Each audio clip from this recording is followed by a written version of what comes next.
Olá pessoal, tudo bem? Bem-vindos a mais um episódio aqui do nosso projeto Live, que na tarde de hoje recebe o professor João Liberato. João é advogado, mestre e doutorando pela Universidade Federal da Bahia, membro da ANEP, um professor muito querido e já desponta no cenário nacional como uma referência já na área. Será um prazer recebê-lo. Vamos seguir com a temática dos precedentes. Muito obrigado. O carinho de vocês é que torna esse projeto viável, possível, é confortante. Muito obrigado.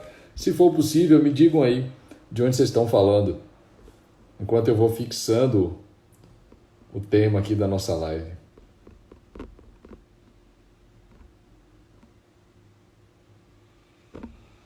Pronto. Já fixado.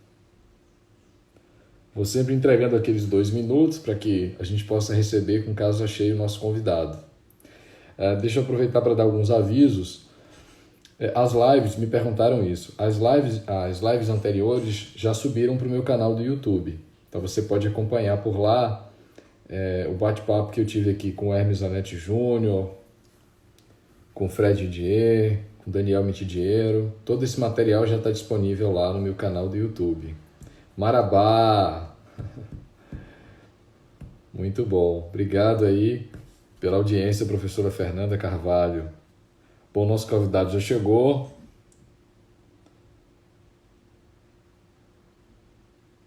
Vamos receber com muito carinho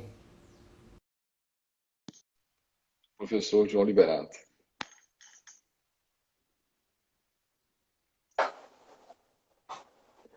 Fala, meu amigo, tudo bem? Salve Marcelo, tudo bem, meu amigo? Prazer, que alegria, satisfação de receber nesse projeto para a gente bater um papo sobre os precedentes. Você nos acompanha acho que desde a primeira temporada e eu estava aqui, eu estava me devendo e devendo aos meus seguidores um bate-papo contigo. Dizia aqui que você é advogado, mestre e doutorando pela nossa querida Universidade Federal da Bahia, membro da ANEP, um professor talentoso que já desponta aí como referência no Brasil. Tenho certeza que você tem considerações muito atuais e importantes sobre a temática dos precedentes. A gente já teve aqui, né, você sabe, essa é uma semana temática, e a ideia é essa, meu amigo, da gente ter um autor já consagrado com uma promessa, um jovem pesquisador, um professor talentoso, que é, obviamente, o seu caso. E aí, para que a gente tenha esse diálogo, para que a gente possa ter diferentes pontos de vista sobre um tema comum, as semanas agora passam a ser semanas temáticas. A nossa semana hoje é a semana de precedentes. Então, eu queria, você sabe disso, né? Lhe fazer algumas provocações, porque eu conduzo a live no formato de entrevista. Você é a estrela da live, o convidado é a estrela da live, a gente está aqui para te ouvir. Eu farei 5 ou 6 provocações, só para você poder desenvolver bem as ideias. Lembrando a todo mundo que está aqui nos acompanhando que a live permanecerá salva no meu IGTV e que logo mais ela sobe para o canal do YouTube, para que vocês possam conferir na íntegra as lições do professor João Liberato. João, muito bem-vindo, a palavra está contigo aí para as considerações iniciais.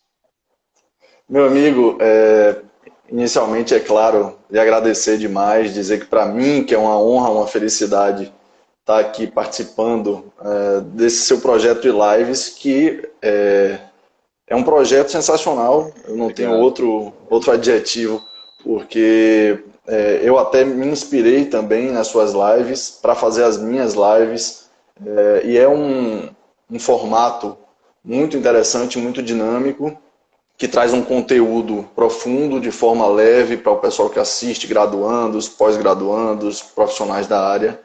Então, para mim é uma felicidade. Agora, de outro lado, você me colocou numa posição delicada, porque falar depois do professor Mitidiero e antes do professor Ravi é uma responsabilidade muito grande.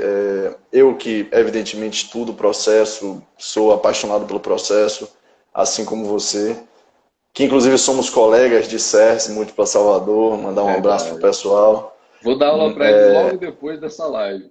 Já fica aí o Que recado para a beleza. galera que está nos acompanhando aí, né? Que você vai acompanhar a turma comigo lá, e é uma turma ótima, realmente. Verdade. Então o desafio é grande para falar sobre precedentes nessa semana, mas lhe agradeço demais, realmente já passou da hora e já vou lhe reiterar o convite.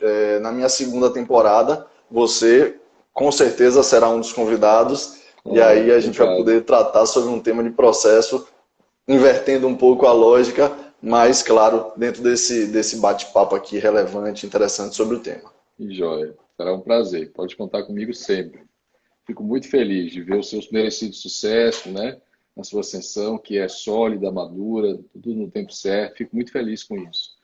Então você sempre terá aqui, do lado de cá, você sempre terá um amigo, um parceiro, alguém que está torcendo pelo seu sucesso. Conte sempre comigo, meu irmão. Eu vou, faço as duas ou três primeiras perguntas são sempre mais didáticas, né?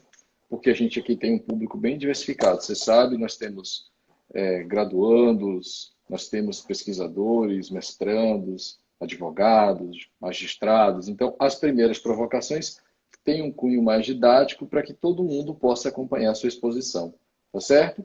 Então, eu vou começar ele fazendo uma pergunta, a mesma que fiz ao Mitidiero e que farei ao Ravi Peixoto, que vai brilhantar essa semana, você bem disse, né? Amanhã. Qual seria a importância do paradigma filosófico para a gente compreender a ideia dos precedentes? E digo isso porque não me parece possível estudar precedentes ou mesmo fazer dogmática partindo de qualquer lugar, né? Eu acho que o paradigma filosófico a gente sempre parte de um paradigma filosófico e esse paradigma, de certa maneira, condiciona a nossa percepção, a nossa leitura. A gente tem um marco, que é a Constituição de 1988. Penso que ali houve uma ruptura com o paradigma anterior, você sabe, positivista, discricionário. Penso que a gente hoje está num outro paradigma, e aí não me cabe aqui dizer se seria filosofia da linguagem, pós-positivista, porque aí há muitas vertentes. Mas o fato é que esse paradigma filosófico me parece importante para que a gente possa ter uma leitura mais consistente e constitucionalmente adequada do que nós chamamos de precedentes. Então, eu queria primeiro lhe ouvir falar sobre isso, porque lhe confesso que, na minha humilde opinião, precedentes não é um tema exclusivo da seara processual civil. Ele está um pouco antes, lá na teoria geral do direito. Por isso que eu acho que esse diálogo é importante e eu queria lhe ouvir falar sobre isso na abertura. Perfeito, meu amigo. Excelente provocação e eu, assim como você, e acompanhei ontem não, terça-feira, a live do professor Mitidiero, tenho nesse tema dos precedentes como um tema muito caro, um tema que já foi objeto de profundas reflexões e tem muitos trabalhos acadêmicos relevantíssimos quanto ao tema, inclusive aqui na Bahia, o grupo de pesquisa do professor Fred Dier, da professora Paula Sarno, tem vasta produção quanto ao tema. Então, começar dizendo que não é um tema que já esteja ultrapassado, pelo contrário, é um tema da ordem do dia, um tema caríssimo, um tema relevantíssimo, ainda mais no estado, no estágio em que nós nos encontramos, na situação absolutamente atípica, em que o Poder Judiciário tem exercido um papel bastante ativo. E aqui eu não vou usar a expressão ativismo judicial, eu vou evitar usar essa expressão, até pegando um pouco das ideias do professor Dirley da Cunha, da nossa querida UFBA, porque me parece realmente que há uma inadequação. Mas, de fato, a circunstância atual é que o Poder Judiciário tem agido muito ativamente, inclusive com relação aos rumos administrativos do país, se envolvendo em questões políticas, não que não seja um tribunal político, é claro que decisões judiciais sempre contêm uma carga política relevante, mas, assim, trazendo realmente uma postura um pouco diferente em relação aos seus padrões dos últimos anos, ou talvez até das suas últimas décadas. Mas, respondendo bem diretamente à sua pergunta, eu acho que, primeiro, nós temos que fazer uma análise de base com relação ao Código de Processo Civil, e essa análise de base ela torna imprescindível a leitura do artigo 1º, que versa sobre essa relação direta do Código de Processo Civil com a Constituição. Esse é um ponto. Me parece que o grande paradigma do sistema de precedentes, se é que a gente pode chamar de sistema de precedentes o que nós temos hoje no Brasil, porque me parece que há uma divergência doutrinária mas por hora, ainda superficialmente, vamos chamar de sistema. Então, o grande paradigma desse sistema seriam os ideais de segurança, igualdade e liberdade. Então, eu me filio um pouco ao que o professor Daniel Mitidiero, nos seus escritos, já traz. Mas também me parece que essa visão, ela tem uma origem, e eu não estou falando que nós somos um sistema common law ou civil law, eu não vou me ater a isso, não vou me posicionar por hora, mas me parece que tem uma origem constitucional muito forte. Agora, até que ponto a produção jurídica ela influencia o próprio sistema? Ou seja, será que a gente tem que partir de uma perspectiva meramente legislativa ou a aplicação da norma é algo mais efetivo, mais concreto, talvez até mais relevante em termos de sistema hoje em dia? Compreendendo, então, que a lógica não é a da segurança jurídica, liberdade e igualdade a partir meramente do preceito legal, nós temos que, então, trazer para um outro patamar a questão da produção jurídica, da produção judiciária, da produção de decisões judiciais mesmo, para ser bem direto. E a partir daí nós temos que pensar na lógica dos precedentes. Vamos lá. Então, assim, como é que eu posso interpretar melhor o sistema? Eu acho que a palavra-chave realmente é segurança jurídica. Me parece que, claro, igualdade, liberdade, tem tudo a ver com os ideais postos na Constituição, que eu disse que devem ser readequados para também levar em consideração e levar para outro patamar de decisões judiciais. Claro. Mas a segurança jurídica me é um valor mais caro, me é um valor mais relevante, me parece que é a base de tudo. Para trocar em miúdos e falar em outras palavras mais simples, eu não tenho como interpretar o sistema de precedentes, ou seja lá o que ele for, observando outras correntes doutrinárias, sem a lógica da segurança jurídica. Então, antes dessa discussão, eu tenho que pensar, a segurança jurídica, o que é que ela me obriga a produzir? E quando eu penso nessa lógica do que é a segurança jurídica, que é um ideal que todos nós queremos, pelo menos é algo que me parece muito óbvio, o que é que ela tem que produzir para o sistema? Bom, me parece então que a partir desse raciocínio, que é sim constitucional, a produção legislativa, ela abriu portas. Então nós temos hoje um 926 que é muito interessante, um 927 que traz uma configuração nova se comparado ao sistema de 73, em observância, eu puxo de novo o artigo 1º à Constituição, apesar de a previsão ser no CPC, mas em plena observância à Constituição, e que traz uma virada no sistema. Então, a lógica da tomada de decisão a partir de casos concretos e o que se produz no judiciário ganha outra dimensão. Então, para que a gente fique numa primeira camada de conhecimento, é isso. Eu acho que a gente tem que olhar a decisão judicial a partir de uma outra perspectiva. Perfeito. Você falava sobre o sistema, né? E há muitas críticas, algumas inclusive irônicas. O meu mestre Lênin é um dos que diz: nós não temos precedentes nem sistema de precedentes. O Câmara também diz isso, né? O Câmara é bem enfático. Ele pode falar em padrões decisórios, mas não precedentes em si. Você tocou num ponto que eu acho central. Você tem lá outras fontes normativas, você menciona ali a legalidade, e tem uma questão que eu também acho que é muito, muito importante de ser debatida na doutrina, considerando aqui o princípio apocal da legalidade, né, que está associado à segurança jurídica desde o Estado de Direito, desde a Revolução Francesa. E aí a questão é a seguinte, lhe fazendo agora uma segunda provocação. Como é que você enxerga isso? Você acha que é legítimo, por exemplo, ao Supremo Tribunal Federal, diante dessa legalidade que frequentemente é associada à segurança jurídica, você acha legítimo que o Supremo Tribunal Federal, diante dessa legalidade, possa decidir, com base em institutos que foram forjados dentro do próprio Poder Judiciário, o Judiciário decidir com base numa súmula vinculante, né? Obrigando não só a esfera judicial, mas a executiva administrativa também. Aí a questão seria legítimo para o Judiciário decidir com base em institutos que ele mesmo está forjando? Porque em algum momento você pode ter, e isso ocorrerá, um claro embate da súmula vinculante com o princípio da legalidade. Como ficaria essa questão para legitimar a atuação do Supremo Tribunal Federal? Antes de lhe devolver a palavra, deixa eu registrar aqui. Nossa, tem tanta gente lhe mandando um alô, meu amigo, que se eu for Eu não estou responder, vendo nenhum aqui, eu estou aqui ó, prestando atenção se para eu não for, falar se eu for, besteira. se eu for responder a todos, a gente vai ter que dobrar essa live aqui. Meu amigo Caio Bartini já entrou e outros tantos professores aqui, a Flávia, o Rubem. Você é muito querido, tem muita gente lhe mandando um alô aqui. O Fernando, meu amigo Fernando Maia, professor Rui Henriques. É uma live concorridíssima, mas o João é isso mesmo. Ainda bem que eu Bondade sua. nem marquei a live do João para 19 horas, senão a gente travava a internet. Tinha que ser às 17 mesmo. Nada, Diga seu lá, público que é fiel. Seu público que é fiel, meu amigo. diga lá, Mas João, vamos como é que lá. você vê isso? Rapaz, isso é um problema atualíssimo.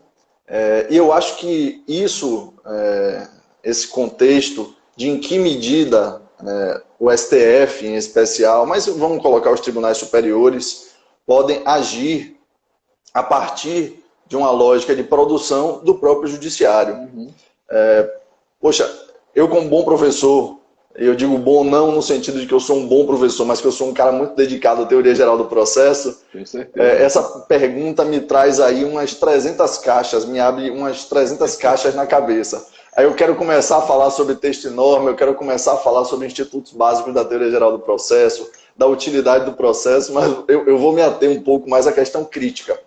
Eu tenho uma certa resistência quanto à atuação dos tribunais superiores quando nós temos uma omissão legislativa ou quando nós ainda não temos um desenvolvimento, um amadurecimento sobre um tema e há uma decisão, e é uma decisão que, às vezes, por vezes, tem observância obrigatória.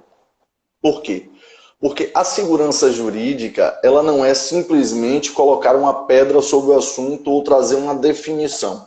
Claro. Segurança jurídica, é claro, uma constelação de institutos, de influxos, de observações que, no tempo certo e com desenvolvimento correto, adequado, como se falássemos em devido processo, em uma das suas dimensões, e estamos de fato falando sobre isso, dentro de toda essa lógica, a gente consegue uma construção que aí sim positiva. Certo. Então, a minha grande resistência é quando, mais uma vez, não vou falar em ativismo, mas é quando o Poder Judiciário ele constrói circunstâncias que talvez deixem de lado uma das tarefas basilares quando a gente fala em precedentes, que é a conformidade com o sistema.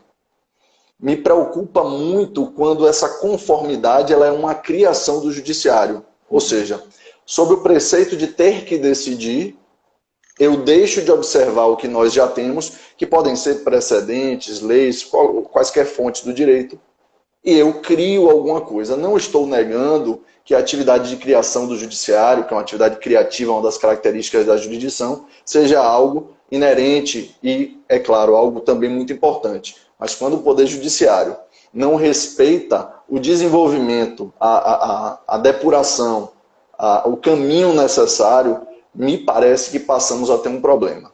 Queria deixar um abraço para o professor Daniel Neves aí. Agora eu não consigo falar mais nada.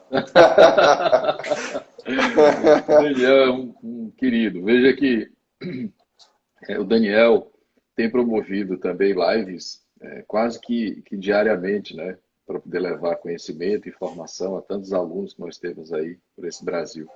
E é um trabalho árduo. Então fica sempre aqui o meu registro de gratidão pelo trabalho que o Daniel vem desempenhando lá no canal dele no Instagram.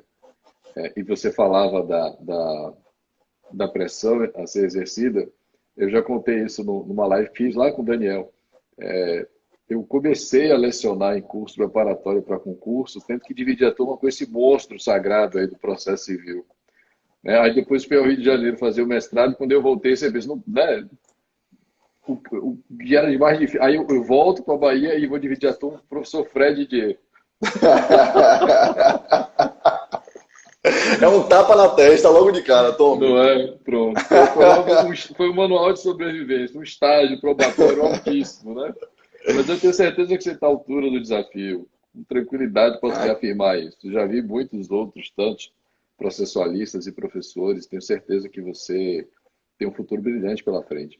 Não só pelo conhecimento que você já adquiriu, João, mas pela maneira didática, crítica, atualizada, com que você tenha preocupação de passar isso a todos os seus alunos. Bondade sua, meu amigo. A gente consegue perceber isso em qualquer ambiente, físico ou virtual. Você gosta muito do que faz e que você se sente reconfortado quando a sua mensagem alcança, quando você percebe que está colaborando para o aprendizado do outro. E isso é o que de mais importante um professor deve ter, esse compromisso com a formação e a informação do outro. Isso a gente não aprende, não é uma questão de tempo, você não vai adquirir isso com a titulação, né? Esse compromisso vem contigo. E esse compromisso você tem, a gente consegue perceber. Então você está à altura aí do desafio, pode ficar tranquilo.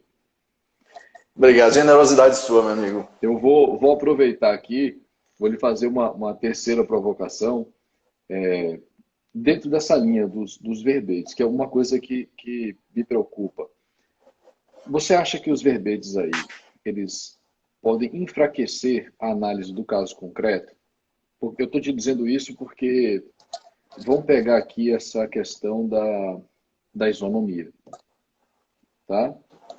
Uma isonomia. Veja, não me parece que você alcance a isonomia de forma abstrata por um enunciado normativo, sem dialogar com o caso concreto. Há vários exemplos disso. O exemplo do navio naufragou, tem uma tábua e 2 náufragos.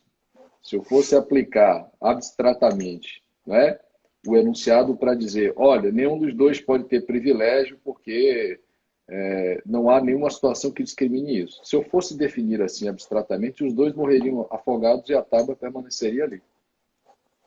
Então, por que eu digo isso? Porque me parece que o enunciado pode esconder a peculiaridade do caso concreto. E se é assim, só pelo enunciado abstrato, você não consegue promover uma das referências que você sustentou lá, ao lado da segurança jurídica, que é a isonomia material. Então, esse me parece um problema, na minha opinião, mas eu queria ouvir a sua opinião sobre isso. E quando eu digo verbete, não vai só de súmula vinculante, jurisprudência, não. Vai de enunciado doutrinário também. Vídeos inúmeros fonades, etc. Alguns, inclusive, não sei se você concorda comigo, contrariando disposição legal, como a gente acompanhou, para dar um exemplo, nos prazos computados, prazos processuais fixados em dia, para serem computados só em dias úteis no juizado. E foi necessário alterar a legislação para que isso tivesse força, né? Então ali você tem um enunciado normativo que de repente não dialoga e pode até estar contrariando algo que pela interpretação sistemática você implementaria. Não, com certeza, Marcelo. Isso aí, meu amigo, é um problema seríssimo. Vamos lá, vamos partir de uma lógica que é a seguinte. Precedente, assim, sendo bem simplista, porque eu sei que o público é variado, é uma predisposição, uma sinalização do sistema quanto a um tema. Vamos colocar assim de uma forma bem simples. Eu preciso levantar uma bandeira para dizer o que é certo e o que é errado, para evitar que nós tenhamos a salada de fruta, né?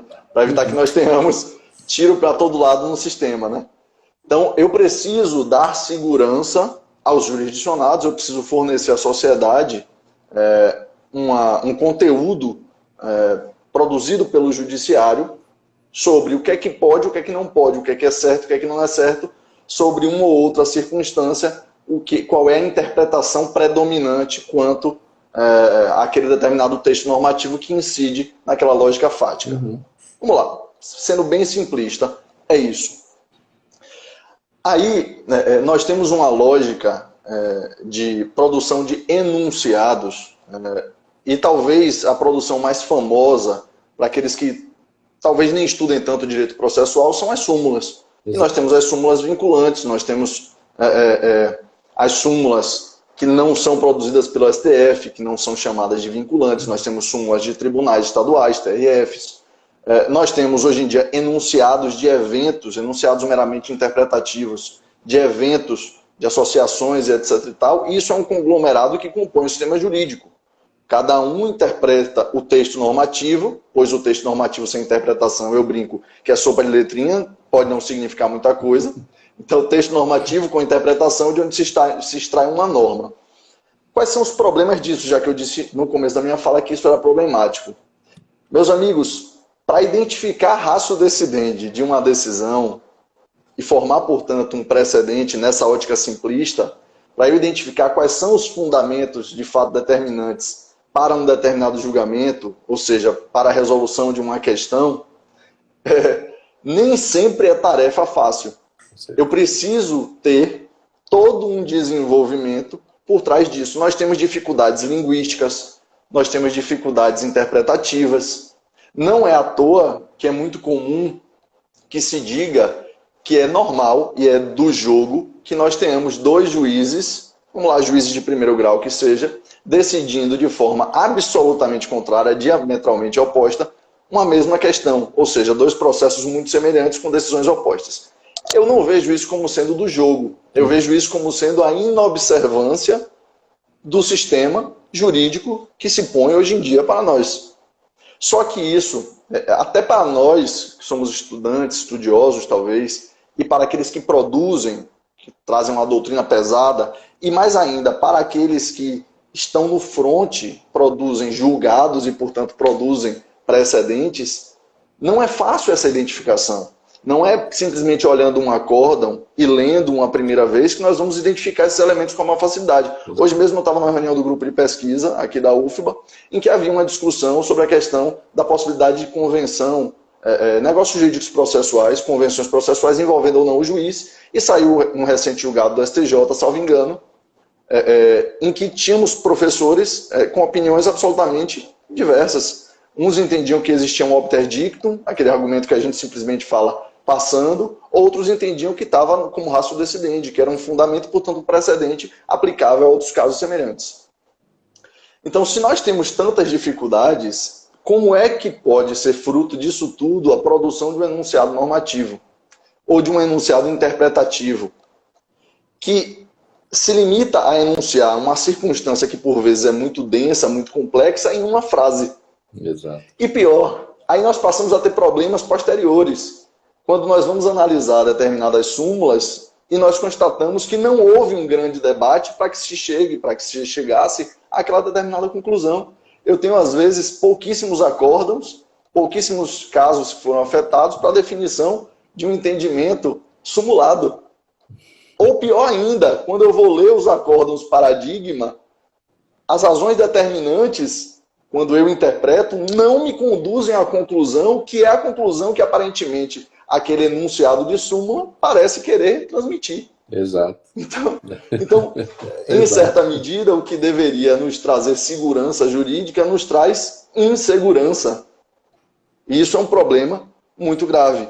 Eu mesmo, já lhe devolvo a palavra, mas eu mesmo passei por isso essa semana. Eu atuo num processo que é uma execução individual decorrente de um mandado de segurança coletivo, em que sobre um ponto lá da lide, que eu não vou esclarecer qual existe um entendimento sedimentado no STJ, sedimentado em súmula, sedimentado em tese posterior ao CPC, certo? E simplesmente, quando do julgamento do meu processo, o pleno do Tribunal de Justiça do Estado da Bahia não observou nem a súmula, nem o tema afirmado pelo STJ e aplicou um sentido diametralmente oposto. E aí eu me vejo obrigado a recorrer, me vejo obrigado a me insurgir contra aquilo, porque aparentemente o dever, e eu falo dever de observância daquele determinado entendimento, não está sendo posto em prática. Então, ao invés de segurança, eu estou tendo insegurança. E ouço de muita gente que isso é do jogo. Não é do jogo. Não é do jogo, com toda certeza não. Acho que aí a gente tem um problema da falta de uma teoria da decisão com a consequente fragmentação do direito. E não se vai resolver isso com um enunciado, a não ser que a gente resolva investir na metafísica clássica, volte para 469, Crático, 469 a.C. De lá para cá, muita coisa já mudou, muita água correu. Não é por aí. Não dá para achar, de fato, que com um texto, uma frase, você consegue resolver os problemas de interpretação e de aplicação. Aliás, no círculo hermenêutico, de interpretação, compreensão e aplicação do direito. As coisas, de fato, não são tão simples assim. Você está coberto de razão. Eu vou aproveitar a tua didática, amigo. Queria que você falasse um pouquinho da diferença entre a ratio decidendi e o obter dictum, né? Porque, como você muito bem salientou, tem uma galera da graduação que nos acompanha, então eu queria que você fizesse essa diferença, tá certo? Da ratio decidendi para o obter dictum, embora na prática, está aí um caso, na prática, quando você vai analisar isso, é muito mais difícil de separar uma coisa da outra do que na teoria. Então, eu queria que você fizesse essa diferença e que, na sequência, você também nos dissesse como é que você compreende a diferença entre a súmula vinculante e os demais precedentes. Qual seria, na sua avaliação, a diferença da súmula vinculante para os demais precedentes? Perfeito. Vamos lá. Eu me lembrei agora, enquanto você falava, só para fechar essa coisa dos enunciados interpretativos, e você mencionou aí a questão dos prazos em dias úteis ou não dos juizados pós-advento do Código de Processo Civil de 2015, e eu cheguei a defender em artigo, inclusive, que saiu uma coletânea aqui mais discreta, mas eu cheguei a defender em artigo que nós estávamos promovendo interpretação equivocada. Nós, digo, o pessoal dos juizados, o FONAGE, estávamos promovendo uma interpretação equivocada e que isso seria prejudicial. Eu entendo que os juizados deveriam ocorrer em dias corridos. Só que, do jeito que as coisas estavam postas, com a Lei 9.099 e a Lei 13.105, né, Lei dos Juizados e CPC, a interpretação óbvia é que os prazos estavam ocorrendo em dias úteis. Então, a alteração legislativa não deveria ter sido feita para dizer os prazos nos juizados também são em dias úteis. Mas deveria ter sido feita para dizer justamente o contrário. Exato. Os prazos nos juizados devem correr em dias corridos, porque sempre foi assim e tem tudo a ver com o microsistema de juizado.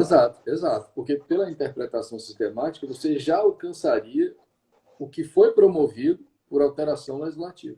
Você teve que promover uma alteração para dizer, olha, o óbvio precisa ser dito. Então, a gente vai colocar na legislação.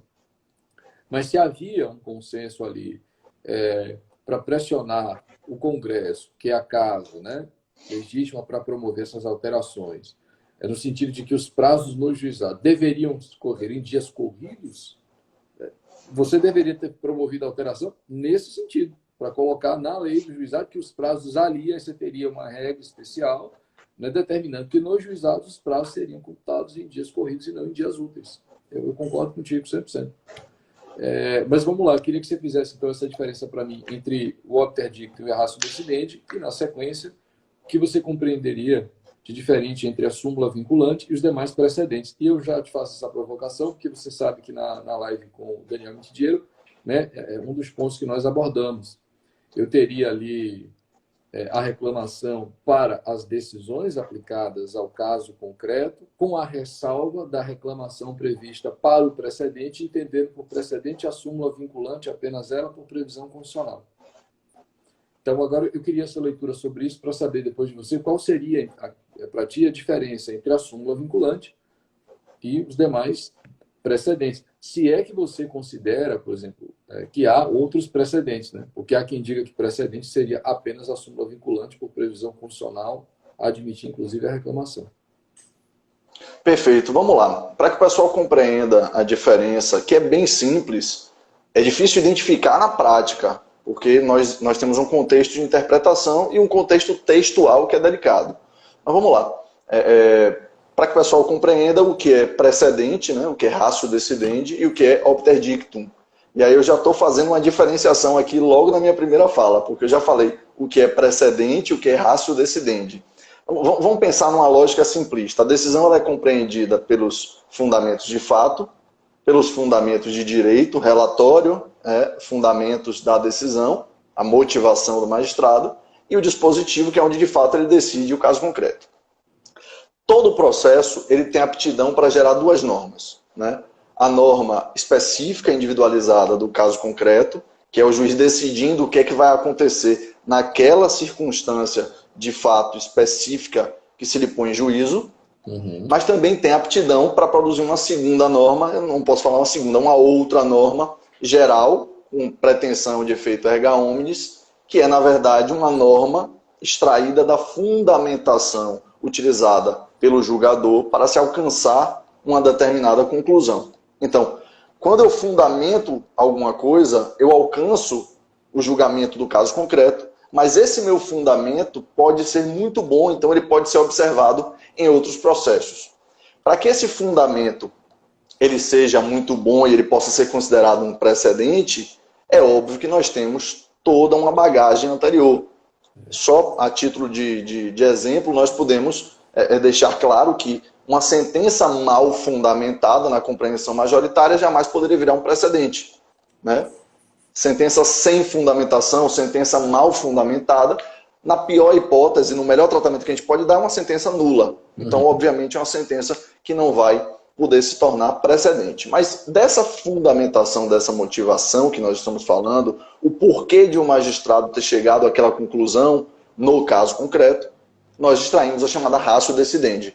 É essa ratio decidendi que, no mais das vezes, é considerada o precedente. É isso que pode ser observado em casos semelhantes.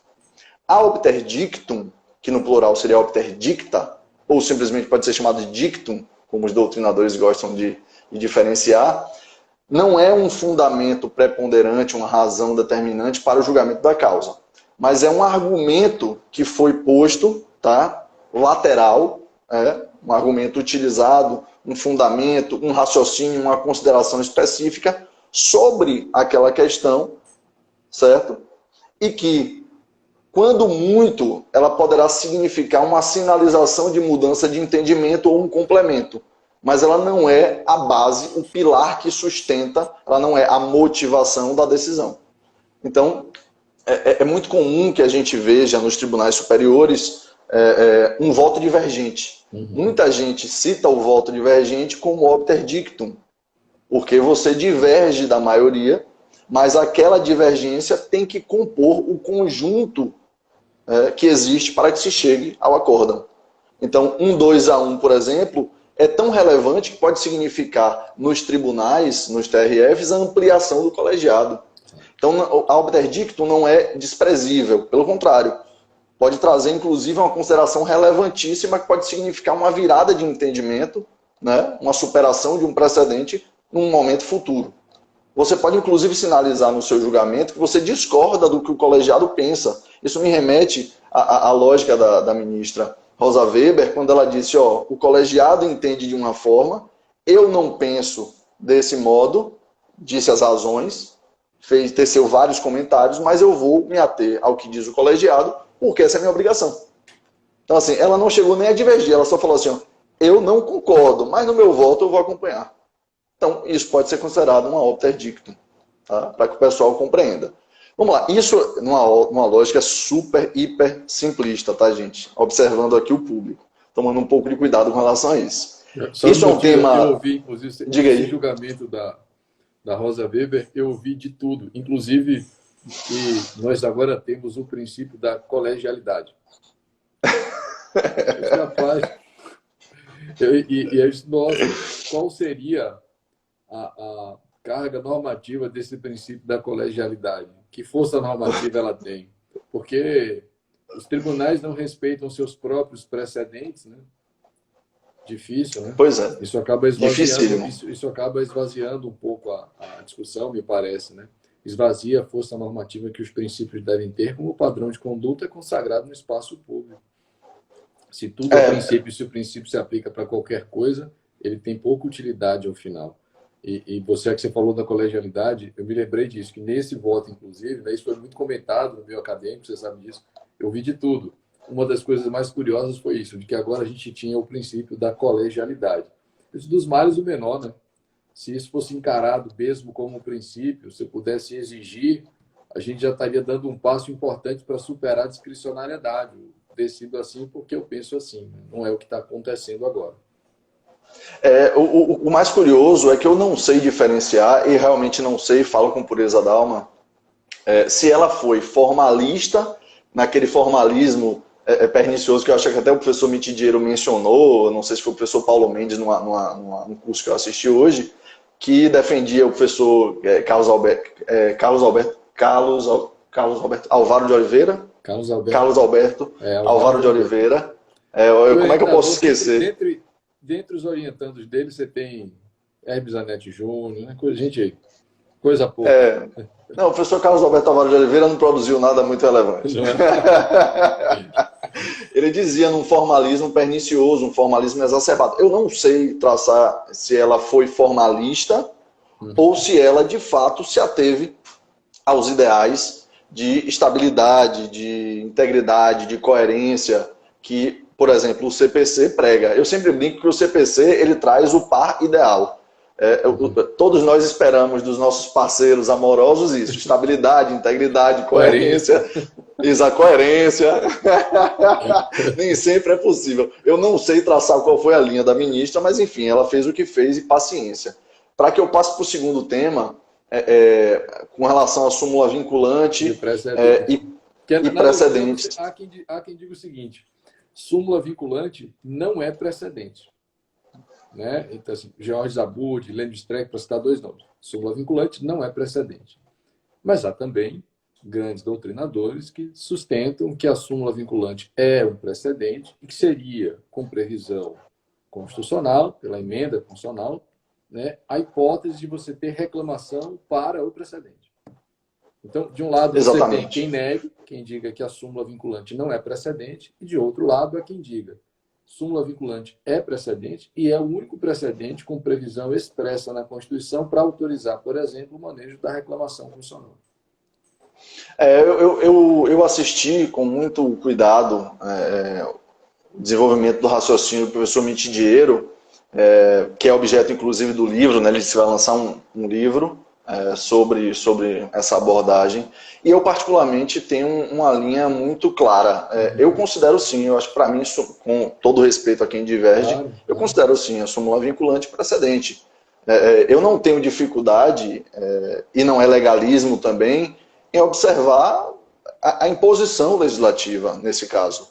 Me parece que a interpretação em sentido contrário é uma construção rica, mas eu não consigo me filiar, eu não consigo encampar essa lógica. Então, se eu enxergo a súmula vinculante como precedente, e de fato enxergo, assim como eu enxergo outros precedentes, para o pessoal que tem um conhecimento um pouco menor, seja porque não gosta tanto de processo, seja porque não estuda tanto, nós temos aí minimamente precedentes obrigatórios, precedentes meramente persuasivos, quando a gente pensa primeiro na base do que é precedente. Precedente, sendo precedente, precedentes obrigatórios, precedentes persuasivos. Persuasivos são aqueles de observância não obrigatória. Os obrigatórios, como o próprio nome fala, eu não posso julgar em sentido contrário porque eu estou deixando de obedecer à hierarquia do sistema. E aí eu acho que o mais importante, é claro que isso tem uma finalidade prática relevantíssima, discutirmos se os precedentes, se as súmulas vinculantes são ou não são precedentes, eu entendo que sim. Mas eu acho que o que é mais relevante, e aí para aplicação inclusive da lógica da reclamação constitucional, que me parece que tem até um trabalho muito bom, salvo engano, o professor Gustavo Azevedo, é dizer, mais relevante que tudo isso, é dizer que não há liberdade dos julgadores para a inobservância dos precedentes de observância obrigatória. Eu acho que o mais importante é que a gente consiga construir que, tendo ou não tendo sistema de precedentes nessa concepção, que me lembra um pouco concepção de ordenamento jurídico, desde quando? Sistema de precedentes, desde quando? Eu não sei se é muito relevante. Podendo chamar de ordenamento ou não podendo, chegou um momento em que a gente começou a se organizar. Podendo chamar de sistema de precedentes ou não, o importante é que o sistema obedeça à hierarquia. Então, como o professor Câmara gosta de dizer, se você não concorda do que está posto no sistema, escreva um livro. Do jogo. Se candidata. Mude as regras do jogo, vire legislador. Exato. Exatamente, mas inobservância é intolerável, eu não posso, eu não tenho como conviver, é isso que mais me incomoda. No estudo dos precedentes, eu sigo um pouco a linha do professor Daniel, assim, do jeito de ser. Eu sou um pouco mais preocupado com o viés prático e me incomoda muito, eu que advogo, a lógica da inobservância. Só isso. O juizado, então, nossa senhora. Nossa senhora, começa que o sistema de juizado tem uma limitação recursal lamentável. Mas é inerente à simplicidade. Pô, mas essa simplicidade está começando a afastar outros direitos. Sim. E isso me traz um problema seríssimo. Eu não desejo ter um procedimento que me tira direitos. Claro. Não é necessário um processo para haver decisão. Eu disse isso, inclusive, numa live que fiz ontem com nosso querido amigo, nosso dileto amigo Ricardo Maurício. Isso não é... o processo não é uma condição de possibilidade para a decisão, mas pelo processo você consegue preservar uma série de garantias historicamente consagradas, consolidadas no espaço público, para que a decisão, ao final, em sendo observadas essas garantias, goze de legitimidade, né? Dentro de um Estado democrático. E quando eu digo democrático aí, não é só para você separando todas as regras do jogo, mas é para que você tenha também assegurada a produção democrática do resultado, da decisão, que deve refletir, eu penso, um padrão consagrado no espaço público e não opiniões isoladas, porque senão, ainda que você tenha padrões vinculantes ou padrões decisórios, obrigatórios ou persuasivos, se isso for depender da decisão de cada um, por maiores que sejam os precedentes, a gente não vai resolver a aplicação no caso prático. Não vai, penso eu, porque o texto é como se fosse areia escorrendo pelas mãos. Você não tem como reduzir ao texto, a uma frase, a complexidade da vida. Isso não é possível se fazer isso, e chega a ser ingênuo entender que, pelo texto bem escrito, você vai limitar ou antever todas as possibilidades de interpretação para garantir que as decisões sempre seguirão aquele caminho. Isso não é possível. Não é por várias razões. Duas que são muito simples. O texto aqui é um acontecimento, né? Como você disse, sem a interpretação o texto é uma sopa de letras, de letrinhas, então sempre haverá interpretação do texto. E você sempre tem que interpretar o caso concreto para saber se ele se adequa ou não, se aquele precedente se aplica ou não ao caso que está sob apreciação judicial. Então, investir só no texto, achando que ali você limita as possibilidades de aplicação, para desta maneira ter segurança jurídica, com previsibilidade, é ingenuidade. Por quê? Porque isso passa por uma teoria da decisão. Não tem como a gente se furtar disso. Não tem. Napoleão já quis fazer isso há muitos anos. Não deu certo. Nós temos que ter a compreensão, e aí isso aqui é um tema um pouco mais profundo, de que ainda que o texto nos pareça muito claro no que ele traz como norma extraível dele, ainda assim sempre vai haver uma margem para interpretação. Porque se eu produzo lei, texto normativo, e eu vou ter interpretação, e pegando essa lei, aplicando num caso concreto, eu vou produzir uma outra norma geral, abstrata, aplicável a casos semelhantes, quando eu for aplicar essa nova norma, fruto da fundamentação do caso anterior, em um novo caso, nós vamos ter um novo juízo de todos os sujeitos do processo. Existe uma cognição, existe uma função interpretativa que é inerente à atuação judicial. Talvez seja ela a mais importante de todas. Não à toa, eu gosto muito de uma frase que fala assim, a prova mais importante do processo são as alegações. Nas minhas alegações, nos meus articulados, eu vou interpretar aquele fundamento que foi motivação no outro processo da forma que melhor eu puder aproveitar. E isso, por vezes, é de uma complexidade tão grande que como eu falo, uma frase minha sobre a interpretação de um texto normativo tem um peso. Uma frase do professor Fred Didier tem outro texto, tem outro peso, perdão. A partir de uma lógica, de um precedente, persuasivo que seja, quando nós formos atuar num outro processo em que será aplicável ou não esse precedente, o resultado de aplicabilidade ou inaplicabilidade passa muito pela nossa atuação. Talvez não passe tanto pelo contexto fático, nem pelo arcabouço fático probatório, mas sim pela forma como a argumentação jurídica é posta, ou seja, pela interpretação que se dá. Então, por mais que eu tenha uma súmula vinculante com um texto claríssimo, ou por mais que eu tenha um precedente meramente persuasivo com um texto claríssimo, ainda assim nós temos uma brecha, uma margem interpretativa que pode inclusive nos conduzir à distinção, superação ou, talvez na consequência mais simples, a aplicação. Perfeito.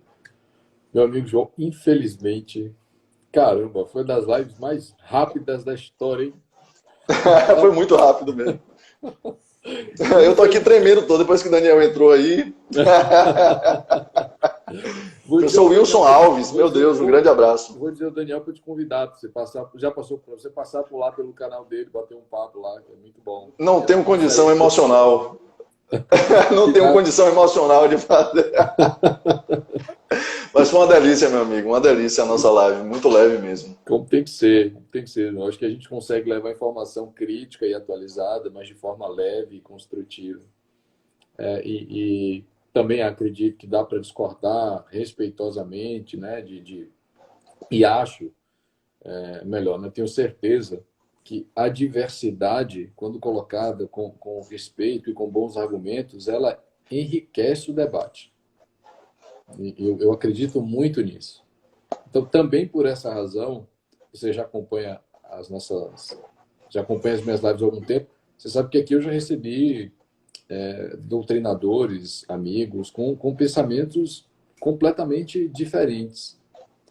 Mas eu penso que, ao final, para quem está assistindo, ter diversas perspectivas, eu acho que promove um ambiente plural e mais enriquecedor.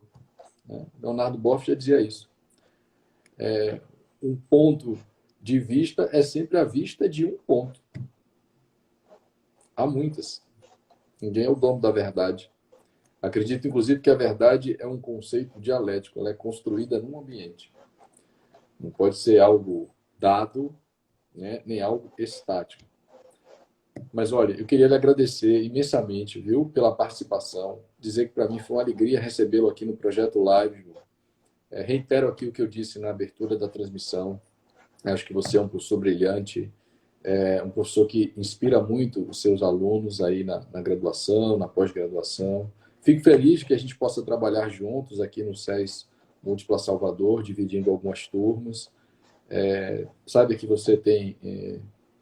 a diferença não é tão grande, eu tenho 43, então não dá, quase que não dá para dizer que somos de gerações diferentes. Então, mas dizer que para mim é uma alegria poder dividir as turmas contigo, acompanhar o seu sucesso, dizer que a casa é sua, você sempre será muito bem-vindo. De agradecer mais uma vez pela disponibilidade e pelas lições que você compartilhou com todos os nossos seguidores, viu? Eu espero revê-lo em breve, né? Numa dessas turmas que a gente divide aí, vou lhe dar um abraço. Tem que me entregar o meu manual, que eu estou devendo, isso não mandei ainda. Eu vou providenciar isso o mais rápido possível. Eu quero muito. Conte comigo para divulgar os seus livros, os seus cursos e as suas ideias, tá bom? Já ativei novamente os comentários e vou lhe entregar aqui 2 minutos finais para as considerações. Maravilha. Marcelo, meu muito obrigado em caixa alta aí. Antes de sermos amigos e companheiros lá de SES, dividirmos turmas, eu já tinha uma admiração muito grande. Você que tem uma trajetória incrível, sensacional, você já está no topo da formação acadêmica. Eu gosto muito de valorizar. O título não diz o que nós somos exatamente. Com certeza. Mas títulos também contam histórias. E eu acho que a sua história é muito bem contada. Falo isso do fundo do coração. Obrigado. Nos conhecemos, talvez numa linha do tempo da nossa vida inteira, recentemente, mas pessoalmente. Nos conhecemos recentemente, mas sinto que a gente tem se aproximado e vamos nos aproximar ainda mais. Um ponto positivo desse momento que a gente passa é essa visibilidade, essa aproximação, essa demonstração de que os processualistas são um grupo coeso, um grupo que tem uma finalidade, uma preocupação em produzir algo de qualidade. Hoje eu ouvi em algum lugar, os processualistas são os pensadores do direito mais capazes. Eu posso concordar ou discordar com essa frase, mas os mais esforçados, assim, dos mais esforçados nós somos. É verdade. Então, assim, vocês processualistas andam todos juntos, porque quando a gente faz uma live de processualista, todo grupo. Eu fico imaginando o próximo FPPC, agora que está todo mundo mais integrado do que nunca, vai ser um evento assim épico. Tem que ser na Vai ser incrível. Mas assim, imagina que eu dizia isso para os meninos. Pessoal, quando sai o enunciado do FPPC, que assim, você tem que saber.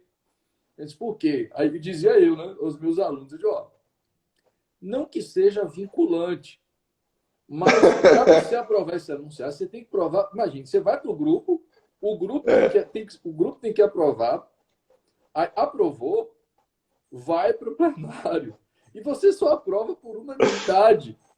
É de lascar. Ter uma objeção, podia dizer por quê. Se tiver duas, não precisa nem justificar. Para aprovar, é unanimidade. Aí você imagine, ter um enunciado aqui, quando começou, tinha 100, 150. Aí você imagina 600, 700, 800 professores de processo civil, todos eles concordando com um enunciado. Depois a galera sai para poder escrever livro, artigo, palestra, dar aula. Então, rapaz, isso aqui vale mais do que a sua. Eu brincando, mas isso aqui vale mais do que a sua vinculante.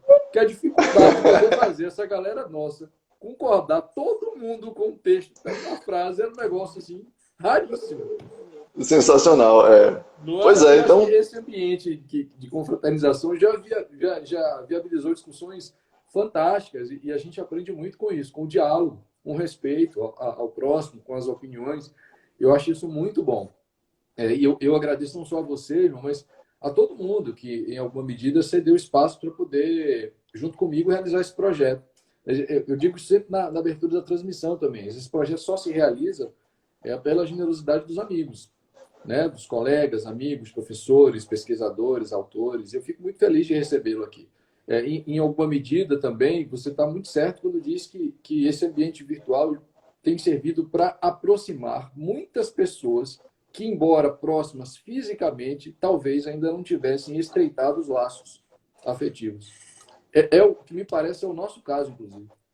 É verdade. A gente está morando na mesma cidade, trabalhando na mesma empresa, mas penso que esse ambiente virtual nos aproximou de uma maneira que o ambiente físico, talvez até aquele momento, não tivesse produzido.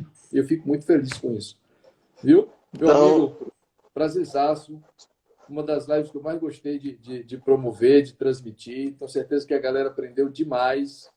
Que massa. Viu? Você será sempre bem-vindo. Volte sempre. Quando quiser tratar de outro tema, você me manda um zap, um direct, que a gente já agenda. Viu? Dá um abraço aí nos seus alunos. Já eu vou dar aula para a nossa turma. E eu vou recomendar a galera que assista depois a live, que vai permanecer aqui no IGTV e que logo mais sobe para o meu canal no YouTube. Perfeito. Marcelo, muito obrigado, meu amigo. Já lhe passo a palavra. Tomara que tenha contribuído para o pessoal. Muito obrigado. Foi um prazer enorme. Valeu. Um abraço grande, meu irmão. Já fui. Valeu. Pronto, pessoal. Encerramos mais um episódio da nossa 5ª temporada de live. Lembrando que a semana é temática e que nós seguiremos, portanto, até amanhã, sexta-feira, tratando dos precedentes. Amanhã a gente recebe outro convidado especialíssimo, o querido Ravi Peixoto, um dos grandes processualistas que já desponta aí da nova geração. Tenho certeza que vocês não vão perder, já estão convidados à nossa live amanhã no mesmo horário, às 17 horas. Tá bom? Por hoje é só. Um abraço, fiquem com Deus, a gente se vê.